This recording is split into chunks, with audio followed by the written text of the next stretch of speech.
this is Cordapia. Ipakita na ko sa inyo karon guys nga magluto og malasugi nga kinilaw. Nakoy malasugi guys, kani siya akong kilawon. Nagtula kani akong paksiwon. Inununan sa Bisaya pa inununan. Okay? So, ato ibutang diri guys sa bowl. Diri sa bowl. So, gibutan na ako siya sa bowl. So, first of all, ato siyang hugasan sa siya. Ato siyang hugasan sa bahal nga suka. Hugasan sa ato siya. Okay. Mamagina siya, dapat hugasan gid siya. Okay? Atong limpyo na tong kamot, atong kamayon. So guys, ako na siyang gikuhaan. So, pag maghugas gani mo ani, iyabo lang ninyo siya, inyo lang i-drain ang yang suka. Dili na ninyo siya necessary nga tubig na po, dili. So i-drain lang to siya ang suka. So iyabo lang po siya, no. So natay mench nga kani siya, mench nga onions, muna siya onions. And then, this is just for good for two lang ni siya. Kaya di mo naman po ang mukaon. Minced nga ginger. And then, butangan na to siya og salt. Alalay lang ang salt kay basi maparatan. Mas alalay lang siya, no? Salt, iodized salt. Akong gigamit. Then of course, to neutralize the taste, butangan mo siya og sugar. White sugar akong gigamit kay kinilaw man siya. Kung brown sugar, lain mag-brown po siya. Then, ato siya siyang ipang timpla tanan na ito ibutang atong bahal nga suka.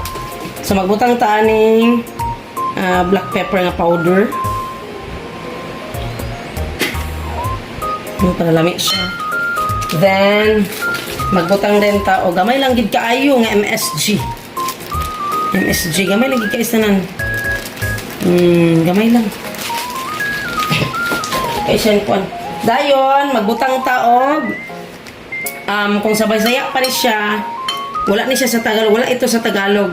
Ito ay alalay lang to Ito ay tabon-tabon sa Bisaya pa. Iwan ko kung ano ang Tagalog nito or English. Alalay lang siya kay upload bud ni siya. Imo na siyang ma-over, upload bud ni siya. Imo ma-over. Okay? So alalay lang siya. Dayon, lagay tayo ng suha. Hindi ko alam kung ano ang Tagalog or English nito. Atong ikuan, squeeze. Squeeze na to. Mabango to siya, mabango. Pabango siya sa kinilaw. Wala ito sa Tagalog.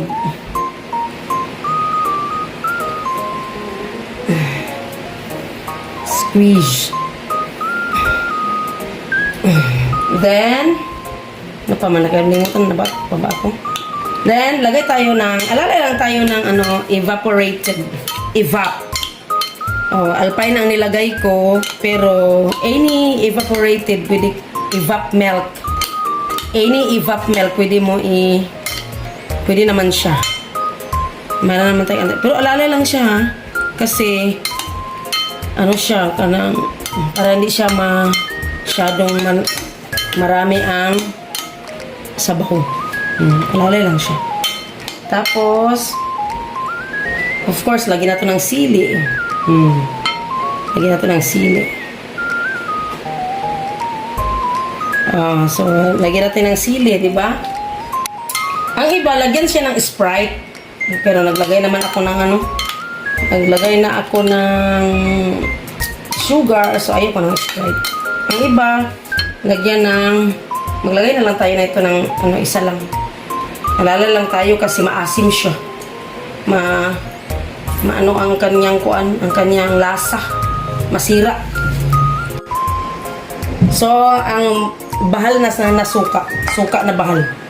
Yung bahal na suka, hindi siya masyadong maasim.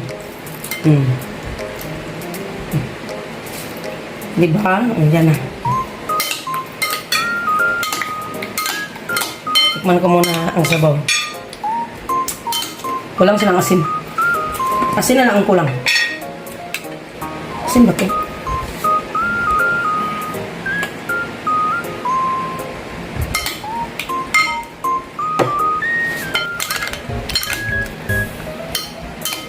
Maglagay ako ng ano lang siya.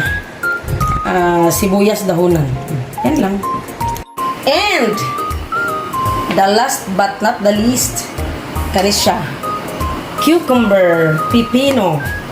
So, maghalo tayo ng pipino. Yay! Wow, grabe. Wow. Sarap na niya. Pipino, cucumber. So, magtikim na tayo.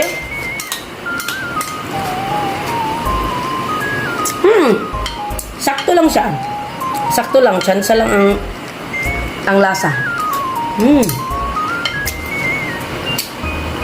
Sarap. Fresh na fresh ang malasugi na isda. Tapos,